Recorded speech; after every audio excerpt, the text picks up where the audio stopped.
Danes ste uspešno opravili strokovni izpit. Kaj vam to pomeni? Katere odgovornosti prinaša? Ja, definitivno je to en trenutek v življenju, na katerega vsak študent medicine čaka, da bo končno opravljal delo samostojno. Seveda to prinaša za sabo tudi kar precejšen del odgovornosti, tega se zavedamo. Tudi verjamem, da že preden se vpišemo na fakulteto, prav gotovo je to nek trenutek veselja in tudi neke potrditve za vso upravljeno delo v preteklosti in potem v bistvu pričakovanje, kaj še naprej. Kateri del upravljenega strokovnega izpita vam je bil najtežji, kateri najlažji? Ja, zdaj to je čisto odvisno. Vsak del je lahko za nekoga, nekdo ima mogoče malo več treme, pokazati praktične veščine. Zdaj osebno meni je bil tudi proti pričakovanjem mogoče pisni del kar med zahtevnejšimi, zato ker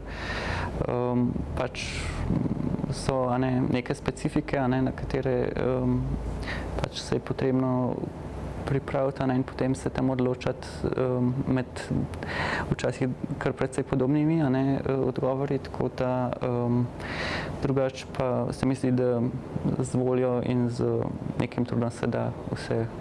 Če ste do zdaj prišli, boste tudi naprej.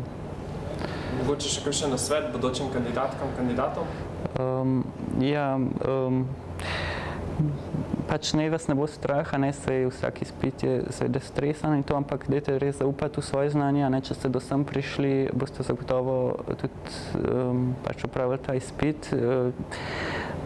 Seveda je razumljivo, da vas je strah, ampak res pokažite vse, kar ste tudi tekom pripravništva